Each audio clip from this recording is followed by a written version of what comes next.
So Coach is straight up obsessed, and he never stops looking for signs, right? So I wanted to look up Browns championship losses. We knew there wouldn't be any Super Bowls. They've never been in one, but we knew they lost a bunch of championships back in the day. So let's look at this list. 5 times the Browns just missed the Super Bowl. So it says, despite 8 professional titles, Browns remain one of 4 current teams who've never played in a Super Bowl. We know that. Okay. So last year was the 100th season. Despite boasting 8 professional championships, blah, blah, blah. Okay. Let's see.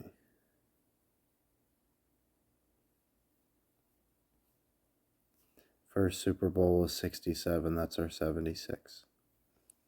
What do you know right there? Look, already got one. 68 championship game.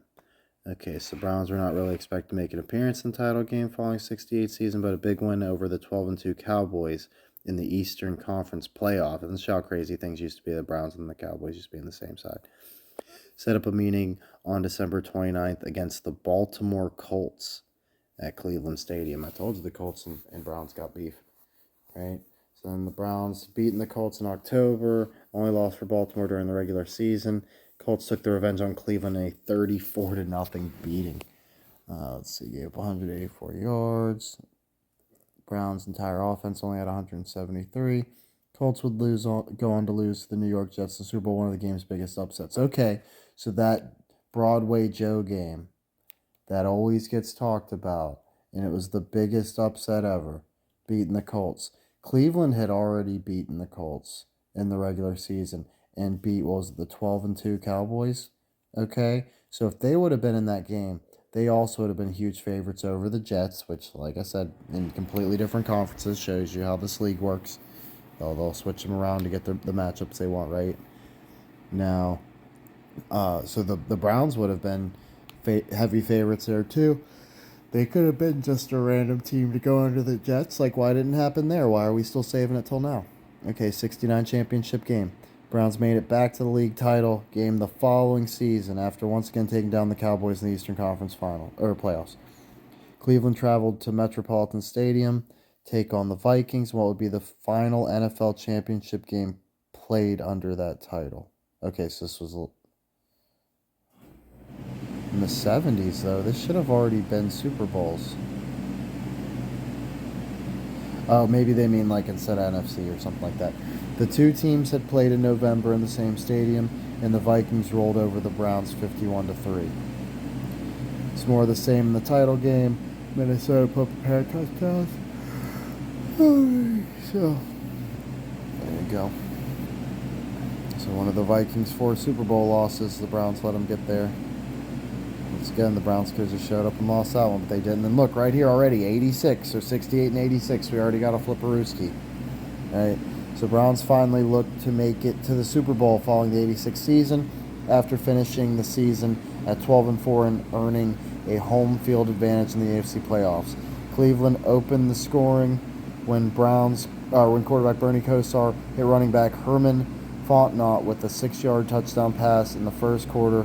Broncos would eventually fight back, take a 13-10 lead heading into the fourth, setting up one of the most memorable finishes in league history. Of course, Coach told you about this one. Browns took a 20-13 lead when Kosar hit wide receiver Brian Bennon with a 48-yard touchdown pass with just 5:43 remaining in the game. So 1984 coding, 5-4-3 countdown.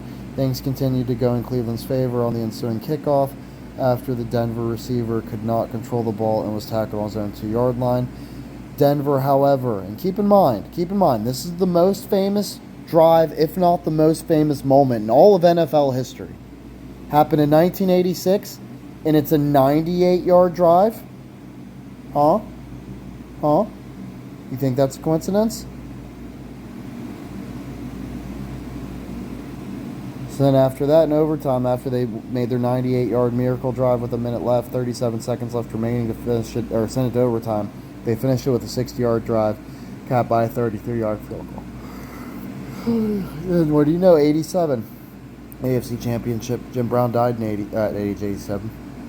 The game could not have gotten off to a worse start for the Browns, as Cleveland turned the ball over on each of its first 2 possessions of the game, and Browns built a 21-3 lead at halftime. Browns came out firing. 18-yard touchdown pass to wide receiver Reggie Langhorn. 32-yard touchdown pass to Ernest Biner. And 4-yard touchdown run by Biner. And went in the fourth quarter trailing by just 7. Cleveland tied the game at 31. Hit Slaughter with an 11-yard pass from Kosar. All that was just prelude to another impending heartbreak.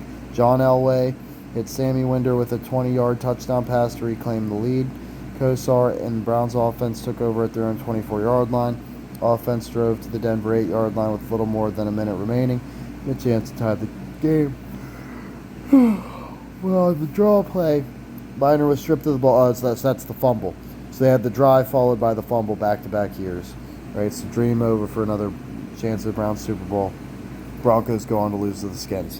And then what do you know? 89 too. So we get 68, 86, and 89. Right? The only way they haven't done it is 98. Okay, they'll probably lose the 98 AFC Championship almost certainly. I would fucking almost bet my life on it. Okay, and that would only be that'd be 4 years after they win theirs. So they'd be a favorite in that one, putting whoever is going over next, the fucking Cardinals or some shit, right? So, let's see.